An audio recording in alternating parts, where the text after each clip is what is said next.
우리가 주일날 집중해야 할 게 있습니다. 그것은 바로 예배에 집중하는 것입니다.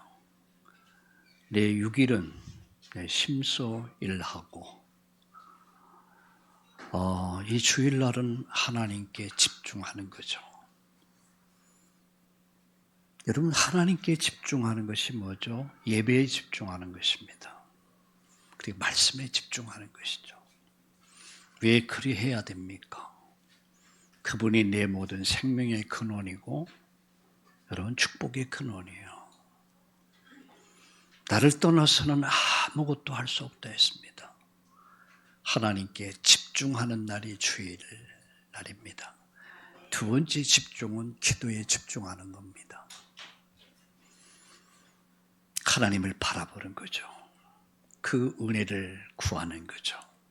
세 번째 집중은 구원 사역에 영혼 살리는 일에 집중하는 것입니다. 그 가운데 우리는 있는 것입니다. 여러분, 기독교의 3대 보배가 있습니다.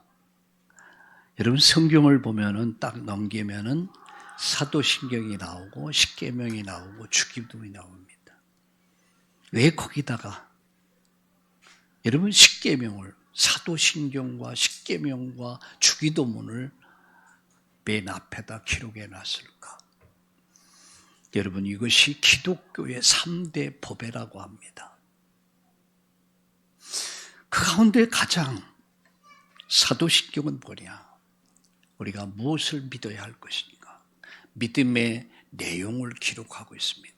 하늘에 계신 우리 전능하사 천지를 만드신 하나님 아버지, 그 외아들, 믿음의 내용입니다. 두 번째 십계명입니다. 십계명은 뭐죠? 구원받은 자가 성도가 세상을 어떻게 살아야 되는가, 삶의 기준을 여러분 말씀한 것이 십계명입니다. 그리고 주기도문은 바로 십계명과 사도신경을 주님이 하나로 모았습니다. 하나님 사랑하라, 이웃 사랑하라. 그리고 마지막 사랑이라고 하는 그 단어 속에 모든 것을 함축시켰어요. 그래서 1계명, 4계명은 하나님에 대해서, 인간은 하나님에 대해서 어떻게 하나님을 섬겨야 할 것이냐. 자, 5계명서부터 10계명입니다. 그 1계명이 뭐죠? 네 부모를 공경하라. 그것이 네가 잘 되는 길이다. 장수하는 길이다. 막 오래 산다는 말보다는 네가 잘 되고 땅에서 네가 정말로 번성하기 원하는가? 네 부모를 공경하라. 이렇게 말씀합니다. 5월은 가정의 달입니다. 그래서 가정을 다시 한번 돌아보면서 저는 또 목사이기 때문에 가정의 말씀을 전해야 되기 때문에 말씀을 준비하면서 많은 양심의 가책을 받아요. 그래서 나는 이렇게 살았는가? 또 나는 자식으로서 부모를 어떻게 섬겼는가? 또 아빠로서 자식들에게 자식을 어떻게 양육했는가? 막 이렇게 쭉 보니까 저는 굉장히 사실은 부끄럽더라고요. 저는 그렇게 살지 못했습니다.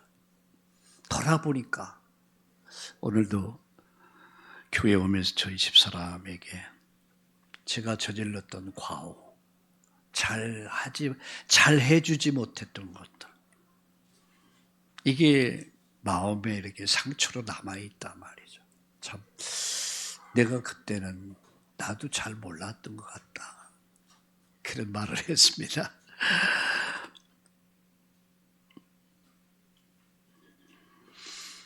저는 5월이 되고 가정의 달이 되고 이 메시지를 할 때마다 마음에 다 이렇게 캥기는 게 있어요. 너는 그렇게 살았는가 했을 때 저는 아닙니다 라고 고백할 수밖에 없습니다. 그럼에도 불구하고 이제는 조금 알아가는 것 같아요. 이제는 부모로서 자식에게, 남편으로서 아내에게, 또 목회자로서 우리 어떤 목회자가 되어야 될 것인가. 어제도 어느 선교사님과 식사를 같이 하면서 여러 가지 대화를 좀 나눴습니다. 그 가운데서 우리가 하나님 앞에서 우리가 어떻게 살아야 되는가, 어떻게 사역해야 되는가, 이런 이야기를 좀 나눴습니다. 그래서 저는 오늘 말씀을 쭉 준비하면서 일주일 동안 준비하거든요. 제가 묵상하면서 오늘 가정에 대한, 부모에 대한, 부모 공경에 대한 설교를 준비하다가 간단하게 이야기하고 출애굽기로 계속 가야겠구나 그렇게 생각했습니다. 1계명, 하나님에 대한 1계명, 나 외에 다른 신 두지 마라, 섬기지 말아라. 그리고 인간이신 1계명이 뭐죠? 부모 공경입니다. 부모는 나의 정체성입니다. 부모를 알 때 비로소 나를 알 수 있죠. 부모를 모르면 나를 알 수가 없어요.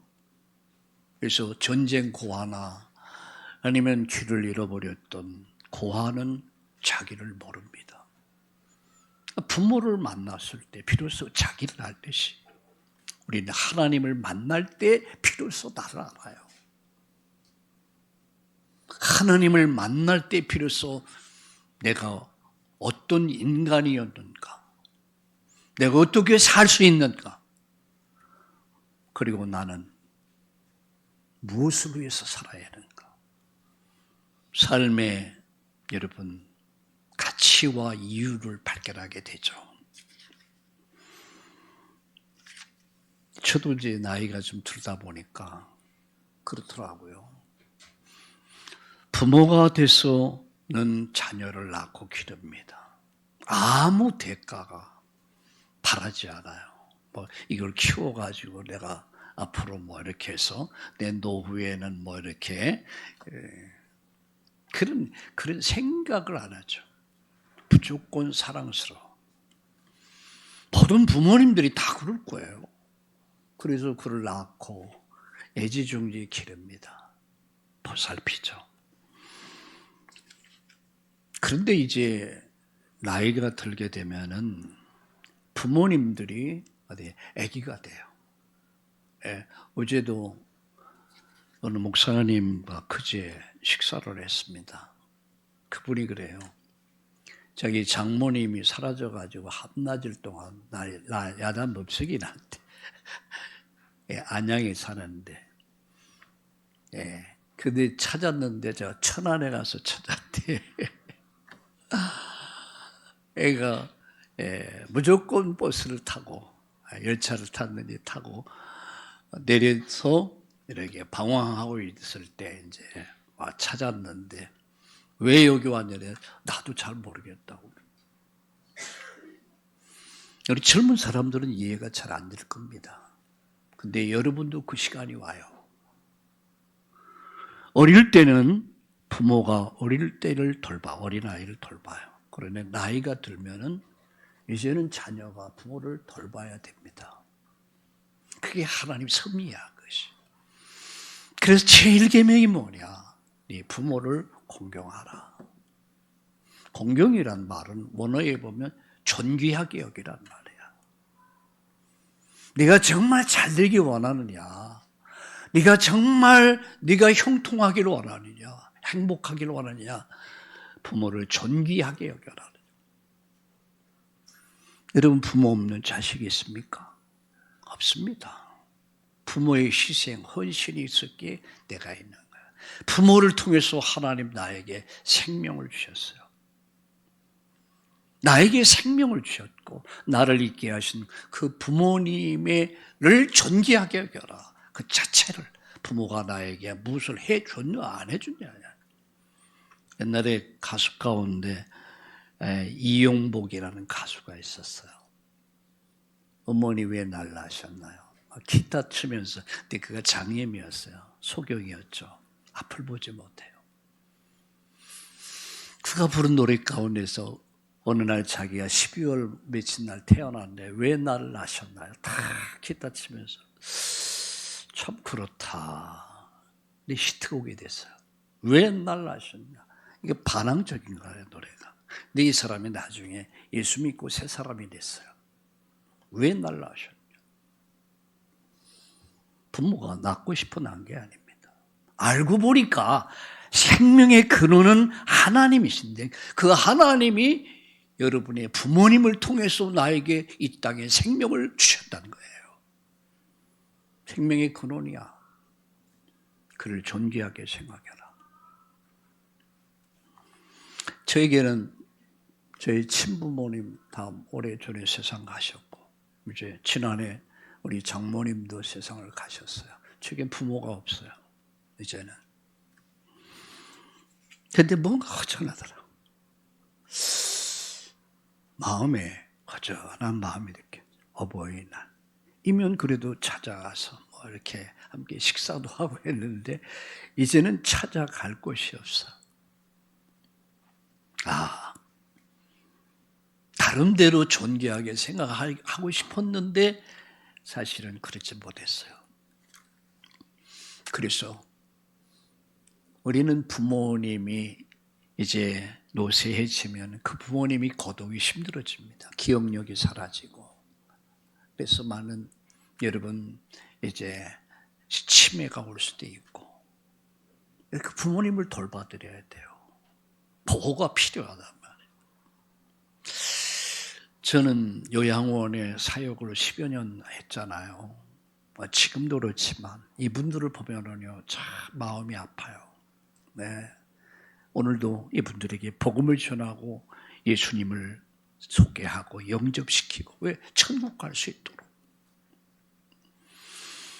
그래서 여러분 부모님을 어릴 때는 부모가 여러분을 돌봤지만 이제는 여러분이 부모를 존귀하게 생각하고 무시하지 말고 이것도 몰라요 저것도 몰라요. 부모를 존귀하게 여겨라. 귀중하게 여겨라. 그래서 남은 인생 여정을 좀 더 편안하게 살 수 있도록 그것이 우리가 할 일이란 말이야. 어느 누가 이런 말하는 걸 들었습니다. 자기 소원이 있는데 우리 어머니 혼자 사시는데 시골에 집을 좀 살만한 집을 지어드리는 거래. 자기가 돈을 벌고 있다고 그러더라고. 돈을 모으고 있다고 그러더라고. 참 얼마나 아름다운 이야기입니까? 자기 어머니의 인생의 마지막 그래도 이렇게 집 같은 집에 살 수 있도록 자기가 해드리기 위해서 열심히 돈을 모으고 있다. 참 저는 그 이야기를 옆에서 들으며 감동받았어요. 저런 사람도 있구나. 그런데 한편 그 집보다 중요한 집이 있단 말이에요. 이 땅의 집은 다 사라집니다. 그잖아요. 시간이 흐르면 다 집도 사라지고 다 영원한 집이 있다. 하늘나라. 그 하늘나라의 맨션 그야말로 여러분 세상의 사람들이 만든 집이 아닌 영원한 하나님 나라 그 천국 집을 안내해드리고 그곳에 살 수 있도록 만들어드리는 것이 자식으로서 할 수 있는 최고의 효도다. 믿습니까? 믿습니까? 우리 김용숙 권사님의 아들인 시승연이가 그러더래요.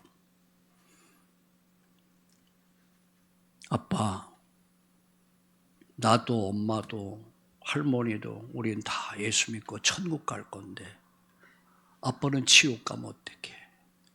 아빠는 지옥 갈 건데. 아빠는 지옥 갈 건데 어떡해? 여러분 그 마음속에 벌써 믿음이 있다는 얘기예요. 나와 우리 엄마와 내 동생과 할머니는 우리 천국 갈 건데 아빠는 지옥 갈 거야. 예수 믿어야 하지 않아? 최고의 효도다. 믿습니까? 그래서 여러분 하늘나라의 집을 준비해 드리기를 바랍니다. 예, 하늘나라의 집을 준비해서 우리 부모님이 이 땅을 가실 때 영원한 하늘나라. 그래서 요한복음 14장에 그렇게 말씀이죠. 내가 너희를 위해서 초소를 예비하러 간다.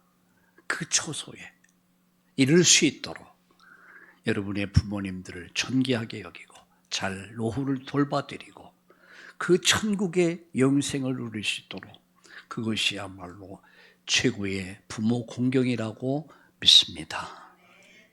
그리고 가급적이면 여러분 하루에 한 번 정도 연로하시면 하루에 한 번 정도는 전화를 해드리고 자주 가서 그래도 한 번씩 같이 잠을 자주고 나중에 후회하지 않아요.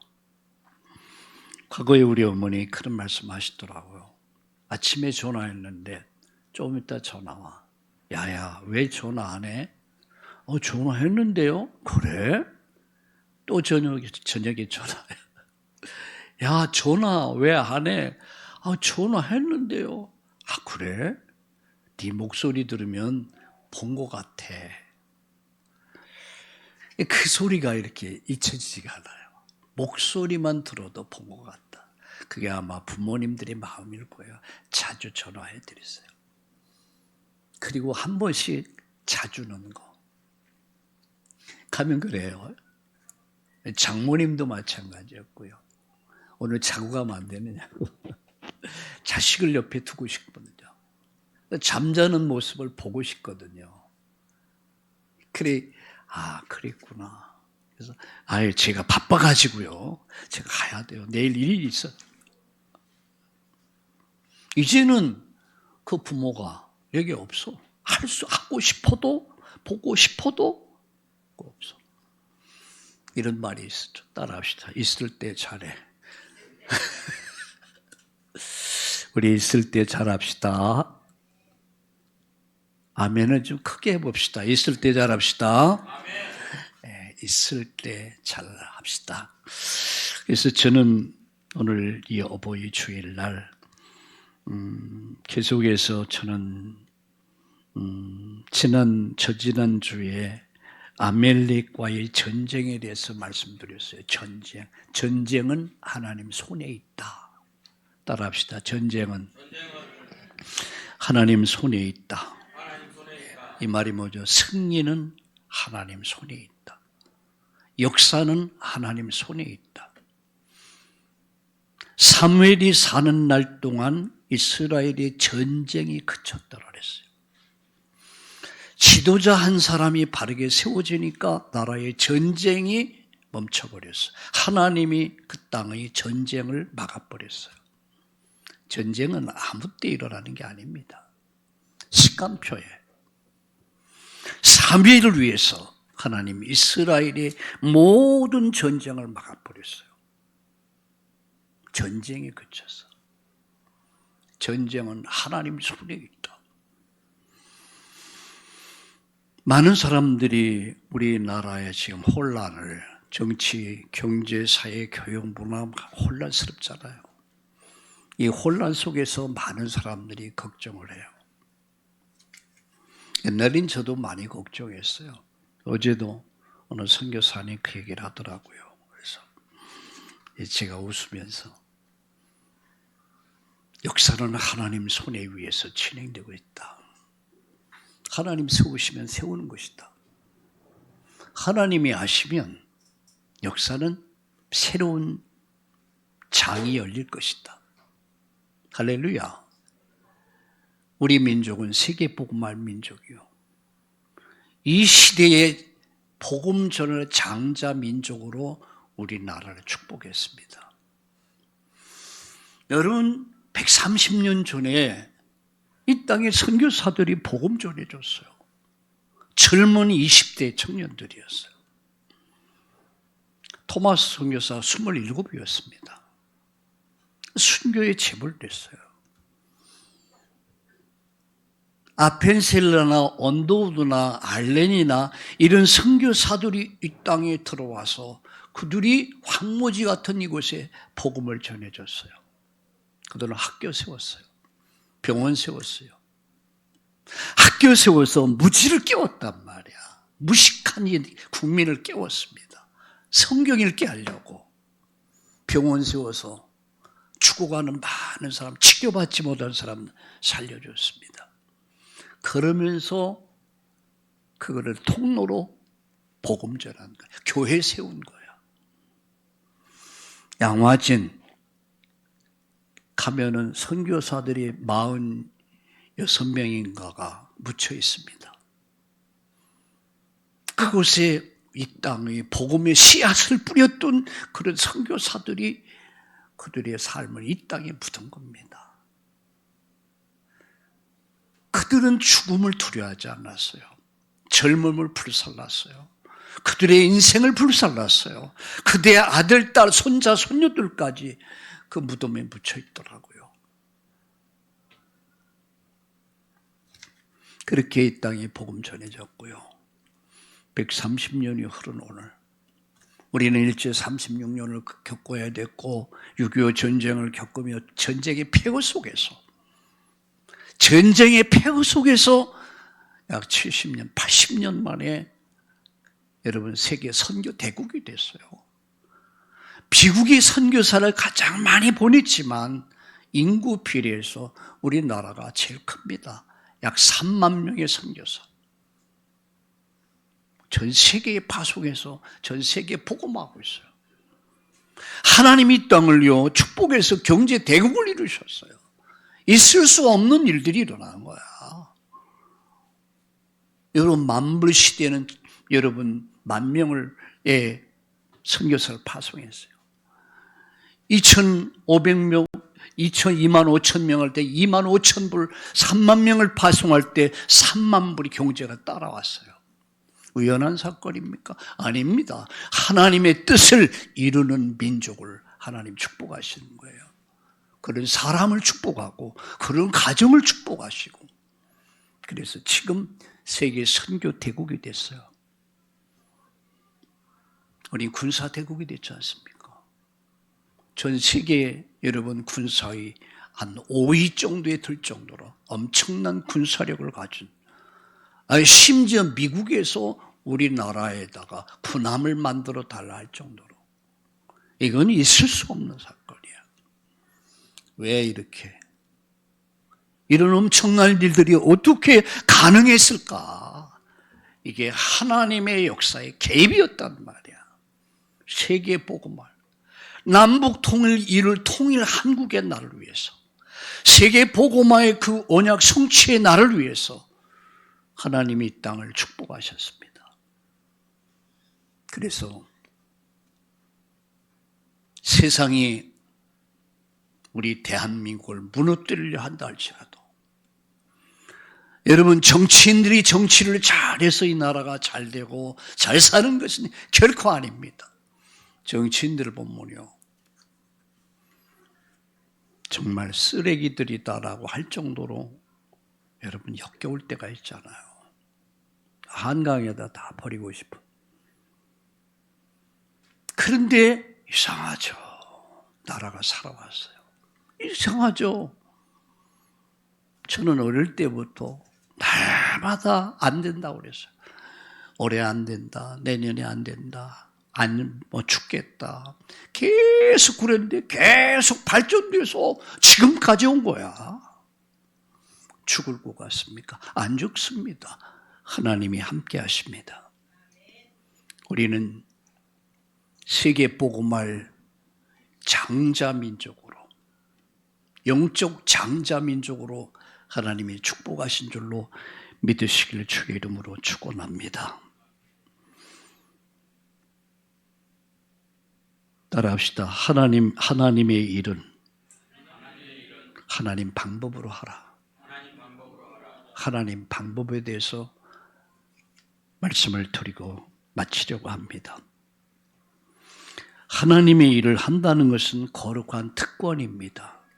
우리가 주의 일을 한다는 거예요. 이건 특권입니다. 특권.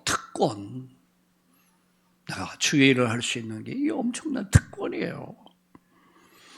그러나 하나님의 일은 하나님의 방법으로 해야 된다는 거예요.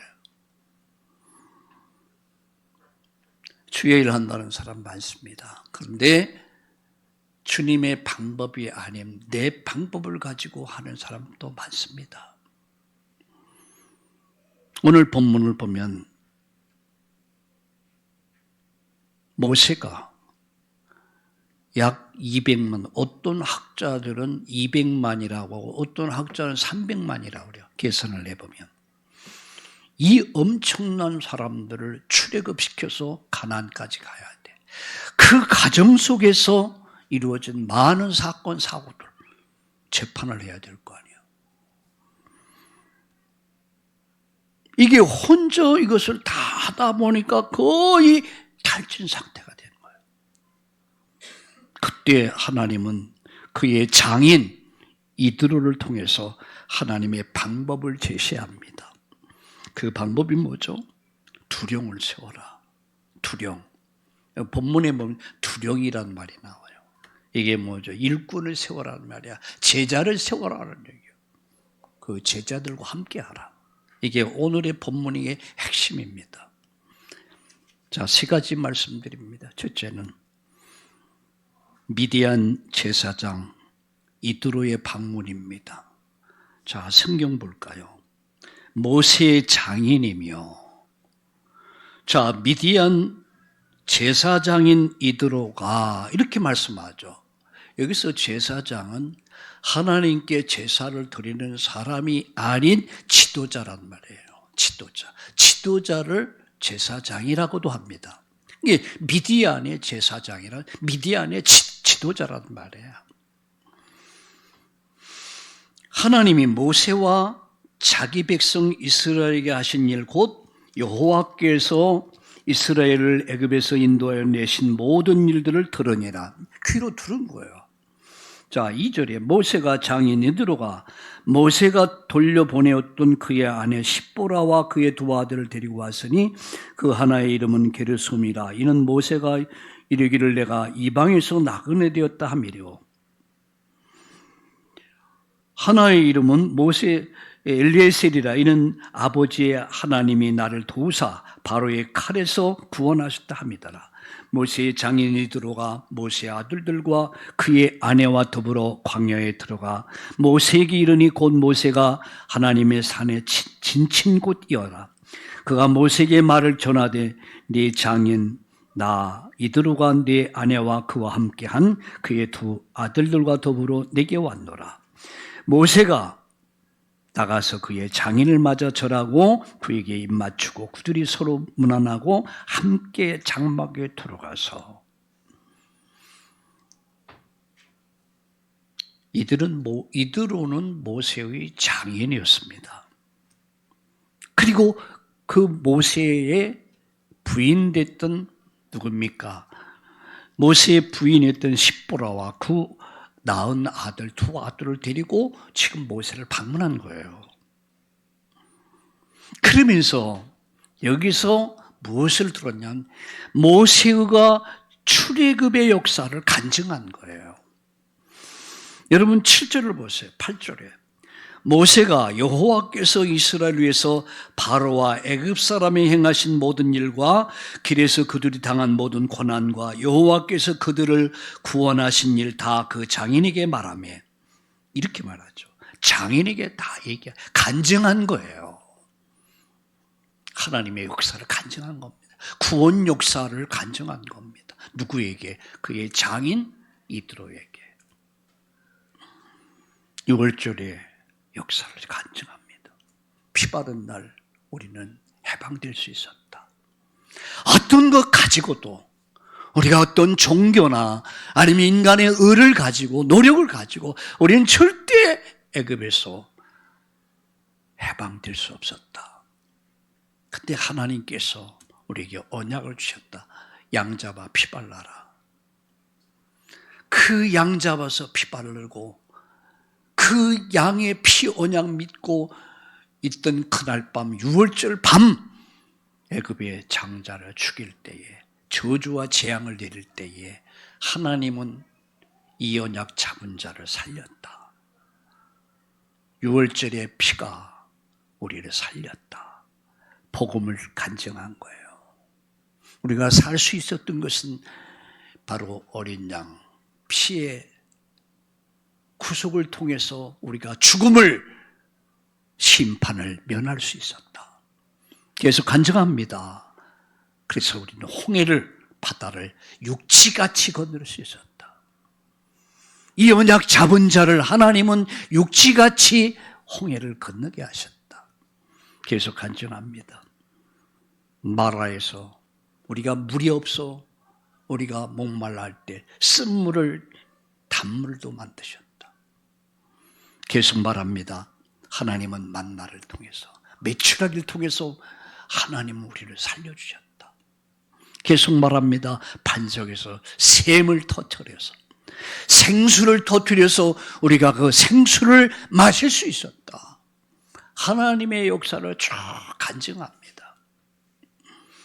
그리고 르비드메스의 전투, 그 전투에서 우리가 승리할 수 있었던 것은 절대 하나님의 능력이었다. 이게 쭉 얘기하니까 누가요? 이 이야기를 듣고 있던 누가요? 미디안의 제사장, 모세의 장인 이드로가 감동을 받죠. 성경 보세요. 9절에 이드로가 여호와께서 이스라엘에게 큰 은혜를 베푸사 애굽 사람의 손에서 구원하심을 기뻐하여 이드로가 이르되 여호와를 찬송하리로다. 너희를 애굽 사람의 손에서와 바로의 손에서 건져내시고 백성을 애굽 사람의 손 아래서 건지셨도다. 이렇게 말하죠. 이제 내가 알았다. 이제 내가 알았다. 하나님 살아계신 걸 알았다. 하나님 구원 역사를 알게 됐다. 그 얘기를 말하는 거예요. 그러면 이렇게 말하죠. 여호와는 모든 신보다 크심으로 이스라엘에게 교만하게 행하는 그들을 이기셨도다. 그들을 심판하셨도다. 피바른 자를 하나님 피바른 자를 구원하시기 위해서 그 피바른 자를 대적하는 자를 하나님이 심판하셨다라고 지금 누가 하고 있습니까? 미디안의 제사장 이드로가 지금 고백하는 거예요. 간증을 듣고.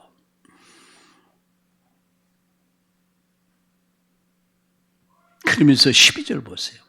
모세의 장인 이드로가 번제물과 희생제물을 하나님께로 가져오매 아론과 이스라엘 모든 장로가 와서 모세의 장인과 함께 하나님 앞에서 떡을 먹으니라 예배했단 말이에요.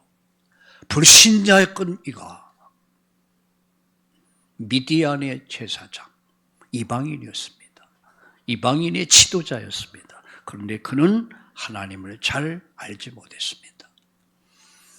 근데 모세의 소문을 들은 거예요.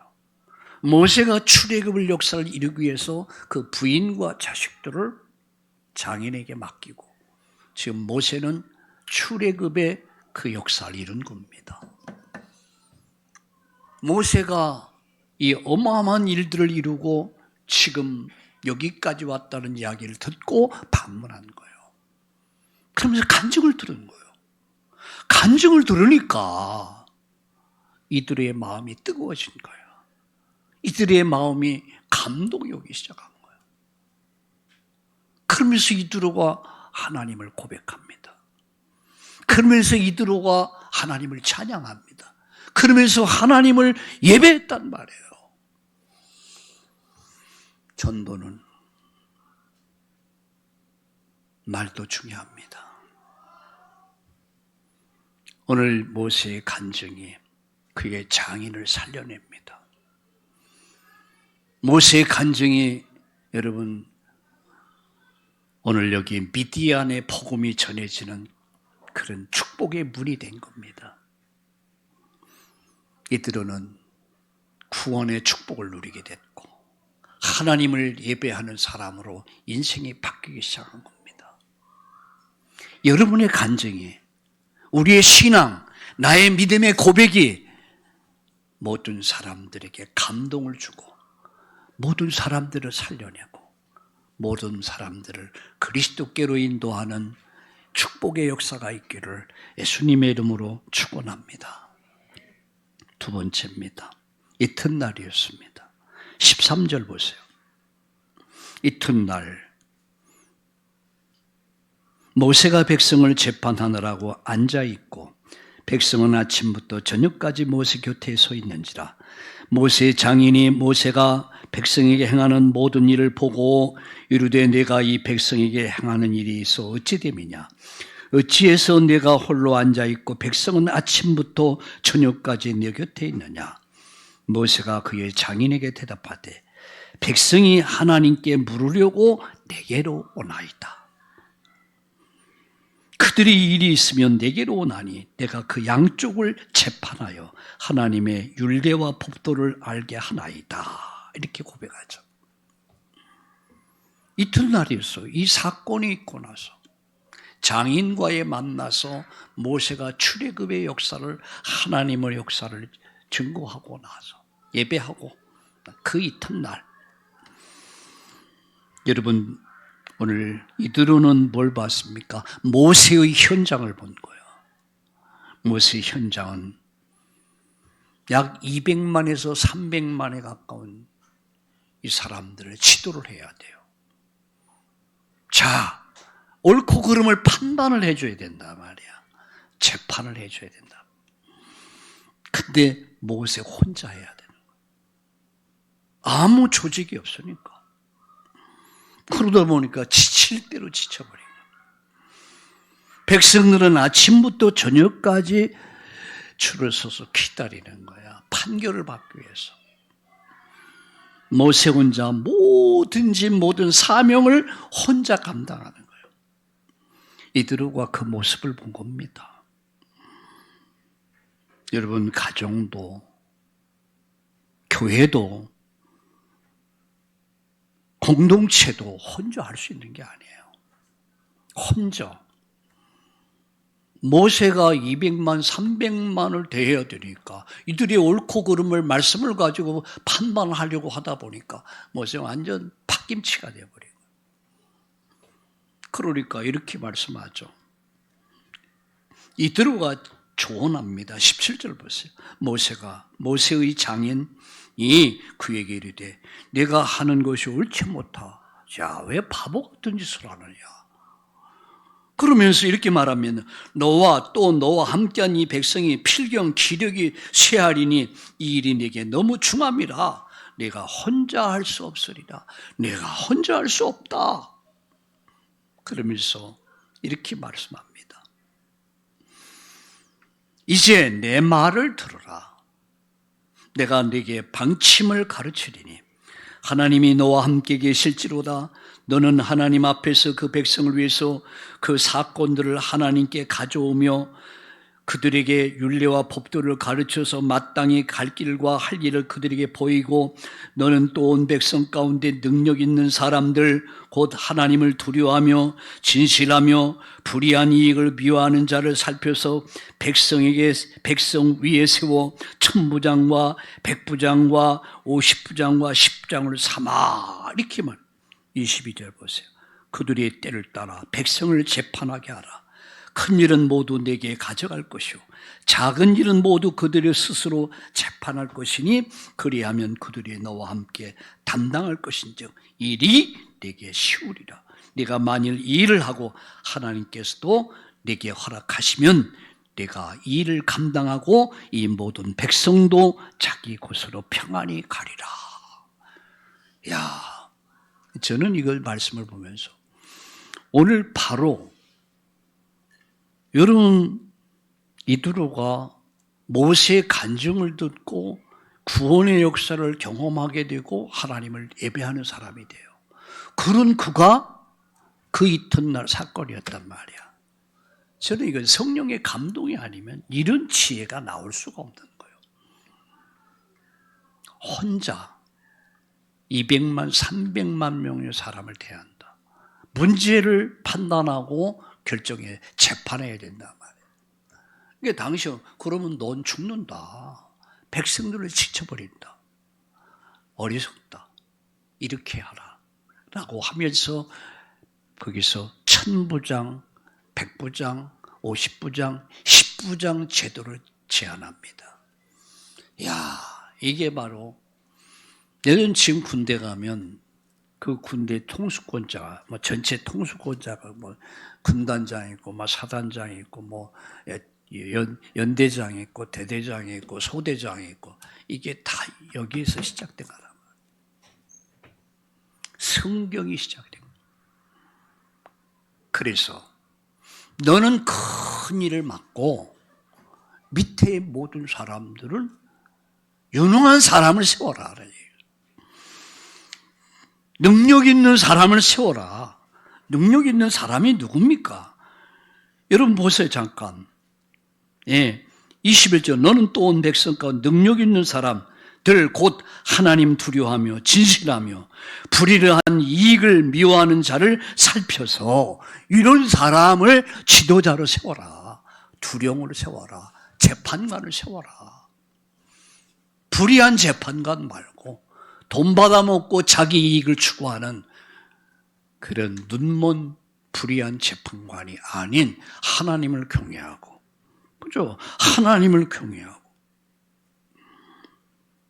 진실하며 불의한 이익을 미워하는 자를 살펴 백성 위에 세워서 1000부장, 100부장, 50부장, 10부장을 세워서 이 백성들을 재판하도록 해라. 그리고 큰 일은 모세가, 작은 일은 이제 순차적으로 완전 조직이 딱 갖춰진 겁니다.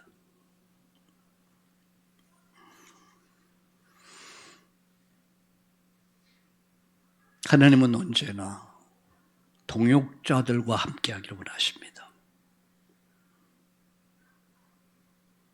모세가 과연 이들을 가나안까지 인도할 수 있었을까? 이들은 혼자 할 수 없었습니다. 그렇게 하나님은 이들을 통해서 가나안 정복까지의 이 조직을 만들도록 하나님이 허락하신 것. 사람 세워라, 일꾼 세워라, 두령을 세워라, 장로를 세워라 그런 말이에요. 중직자를 세워라 그런 얘기예요. 여러분, 왜 중직자들이 세워져야 됩니까? 혼자 할 수 없기 때문에. 이들의 지혜로운 조언이 뭡니까? 원칙은 하나님께 물어 백성을 가르쳐라 라는 얘기야. 그래서 19절에 다시 보세요. 이제 내 말 들어라. 내가 내게 방침을 가르치리니 하나님 너와 함께 계실지로다. 너는 하나님 앞에서 그 백성을 위해서 그 사건들을 하나님께 가져오며 하나님께 기도하란 말이에요. 그러면서 율례와 법도를 가르쳐서, 그게 뭐죠? 원칙은 하나님께 묻는 거예요. 원칙은 하나님 말씀, 율례와 법도를 기준으로 해서 능력 있는 사람을 세워서, 두령을 세워서, 중직자를 세워서 큰 일은 내가 하고 나머지는 다 나눠서 해라. 동역하라는 말씀입니다. 교회 원리가 여기 있는 겁니다. 목사 혼자는, 여러분 모세 혼자 손을 들면 힘이 없죠. 손 들면 이기는데 손이 내려오니까 힘이 빠지니까 이스라엘이 패전을 하게 된 거예요. 그러니까 아론과 훌이 같이 손을 들어준 거예요. 같이 힘을 같이 보탠 거예요. 그때 이스라엘이 힘을 얻어요. 여러분 이 사실을 알아야 합니다. 내가 기도하면 성령은 내 집에 역사합니다. 내가 이곳에서 기도하면 부산의 역사가 일어납니다. 하나님은 시공을 초월한 초월의 역사를 이루시기 때문에 내가 기도하는데 내 가정의 역사가 일어나. 내가 지금 기도하는데 내 아들, 딸들 학업에, 직업에, 산업에, 현장에 여러분이 아침에 기도할 때 내 남편의 직장의 산업의 일터의 역사가 일어나 기도의 능력이 전달된다는 거예요. 기도는 외상이 없습니다. 성령의 역사는 초월의 역사입니다. 여러분이 지금 예배하고 있지만 우리 하나님의 성령께서는 주의 천군 천사를 통해서 여러분의 학업의 현장, 직업의 현장, 사업의 현장에 역사할 줄로 믿습니다. 혼자 할 수 없으리라. 가정은 혼자 하는 게 아닙니다. 아내와 남편이 함께 가정을 이루어가는 거예요. 순종하라, 복종하라, 같이 복종하는 것까지 순종하고 협력하는 거예요. 저는 제 몸을 볼 때마다 신기합니다. 이빨이 아픈데 왜 온몸이 아파? 왜? 너는 아파? 나 몰라.